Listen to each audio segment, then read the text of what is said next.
আমাদের company foreign share হোল্ডারকে dividend দিতে চাই। এই ডিভিডেন্ডের উপর কি উইথহোল্ডিং ট্যাক্স প্রযোজ্য হবে? ধন্যবাদ সুপ্রিয় উদ্যোক্তা ভাই বোন যারা এবং যিনি এই প্রশ্নটি করেছেন। প্রশ্নটি যদি আমরা বুঝতে পারি সেটা হচ্ছে যে ফরেন শেয়ার হোল্ডার মানে তো তাদেরকে কোম্পানি ডিভিডেন্ড দিতে চাচ্ছে। তো যখন আমরা এই ডিভিডেন্ডটা প্রদান করা হবে সেটার উপর উইথহোল্ডিং ট্যাক্স প্রযোজ্য হবে কি হবে না। প্রথমত আমরা ইউই কর্পোরেট ট্যাক্স ল অনুযায়ী যেটা আমরা জানি যে ডিভিডেন্ড, আপনার স্যালারি এবং সেই সাথে রেন্টাল যে ইনকাম আছে, এই তিনটা ইনকামের উপর ইউইতে কোনো প্রকার কর্পোরেট ট্যাক্স নাই। তাহলে আমরা শুরুতে বিষয়টা ক্লিয়ার করে নেই, ডিভিডেন্ড, কোনো রকম ডিভিডেন্ডের উপর কর্পোরেট ট্যাক্স নাই, রেন্টাল ইনকাম এবং ব্যক্তিগত যে স্যালারি ইনকাম হয় সেটার উপর কোনো প্রকার ট্যাক্স নাই। যেহেতু নাই, সেহেতু ফরেন অথবা লোকাল আপনি যাকেই ডিভিডেন্ড দিতে চান তাদের কোনো প্রকার ট্যাক্স আরোপ করা যাবে না।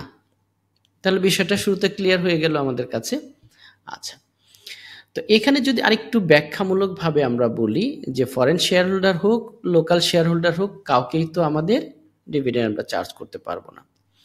কর্পোরেট ট্যাক্স ল এর ধারা অনুযায়ী যদি ইউইতে পার্টিসিপেশন এক্সাম্পটেড চালু আছে, তো পদ্ধতিটা কেমন, যে কোয়ালিফাইং শেয়ার হোল্ডার যারা আর কি, মূলত এখন কোয়ালিফাইং শেয়ার হোল্ডার কারা, যাদের সাধারণত 5% বেশি, 5% অথবা তার চাইতে বেশি শেয়ার ধারণ করেন বা হোল্ড করেন।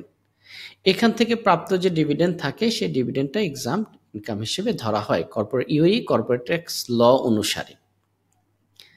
তাহলে আমরা যদি প্র্যাকটিক্যাল পয়েন্টে দেখি যে ফরেন শেয়ার হোল্ডারকে ডিভিডেন্ড দিলে ইউইতে কোনো প্রকার ট্যাক্স আরোপ করতে হয় না। কিন্তু এখানে আমাদেরকে একটু মনে রাখতে হবে, সংযুক্ত আরব আমিরাতে কোনো প্রকার ট্যাক্স না থাকলেও এমন হতে পারে যে ফরেন শেয়ার হোল্ডার যেহেতু যে কান্ট্রিতে আছেন তার হোম কান্ট্রিতে তাকে ট্যাক্স দিতে হতে পারে।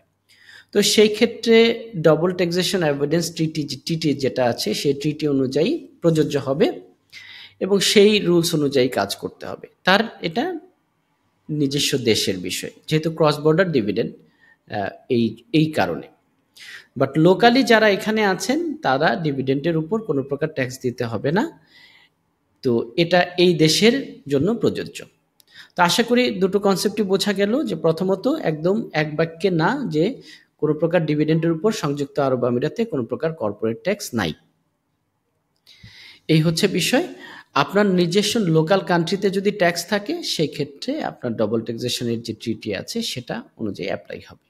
আশা করি বিষয়টি বোঝা গেছে। ধন্যবাদ।